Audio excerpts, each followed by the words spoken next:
નમસ્કાર મિત્રો, ખરેખર આપની યુટ્યુબ ચેનલ પર નવા વિડીયો સાથે આપનું હાર્દિક સ્વાગત કરીશું। જો તમે આ ચેનલ પર નવા હોય તો આપણી ચેનલને સબસ્ક્રાઇબ કરી લેજો જેથી સરકારી ભરતીને લગતી અવનવી અપડેટ્સ મળતી રહે।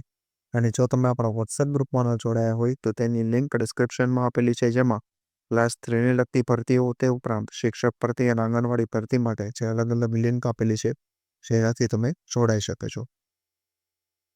તો મિત્રો, આજના વિડીયોમાં જે આદિજાતિ વિકાસ વિભાગ હેઠળની જે શાળાઓ છે, એટલે કે આશ્રમ શાળાઓ છે, એટલે કે અનુદાનિત નિવાસી પ્રાથમિક શાળાની અંદર જે શિક્ષક ભરતી સેન્ટ્રલાઇઝ જે રીતે જાહેર કરવામાં આવેલી છે, જેમાં પગારની વાત કરવામાં આવે તો 21,000 રહેશે અને ઉંમર જે 40 વર્ષ સુધી દર્શાવવામાં આવેલી છે। ત્યારબાદ ઓનલાઈન અરજીની વાત કરવામાં આવે તો લગભગ 18 જૂનથી લઈ 25 જૂન સુધી ઓનલાઈન અરજી થઈ શકશે। તો આ વિશેની વધુ માહિતી જે જાહેરાતમાં આપેલી છે ત્યાંથી આપણે મેળવીશું। તો ચાલો મિત્રો, વિડીયો શરૂ કરીએ।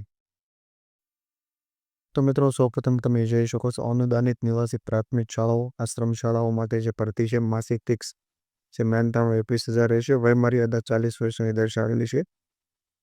તો તમે જોઈ શકો છો કમિશનર શ્રી આદિજાતિ વિકાસ કચેરી છે હસ્તકની જે જાતિ કલ્યાણ કચેરી હસ્તકની ગુજરાત રાજ્યની અનુદાનિત નિવાસી પ્રાથમિક શાળાઓ એટલે કે આશ્રમ શાળાઓમાં જ્ઞાન સહાયક યોજના પ્રાથમિક માટે છે 11 માસ આધારિત કરાર આધારિત જે જ્ઞાન સહાયકની ભરતી છે માટે પસંદગી તૈયાર કરવા જો ઉમેદવારો પાસેથી ઓનલાઈન અરજી મંગાવવામાં આવે છે। તો ઓનલાઈન અરજીની માહિતી આપેલી છે, જે વેબસાઇટ આપેલી છે તેના પર જઈ તમે ઓનલાઈન અરજી કરી શકો છો। ત્યારબાદ જે આવશ્યક લાયકાત વયમર્યાદા માનતાણા અંગેની સૂચનાઓ જે પહેલા વાંચી લેવાની રહેશે તેવી માહિતી આપવામાં આવેલી છે। ત્યારબાદ ઓનલાઈન અરજી કરવાની તારીખ 8/6/25થી લઈ 25/6/25 સુધીની રહેશે, જે તમે જોઈ શકો છો।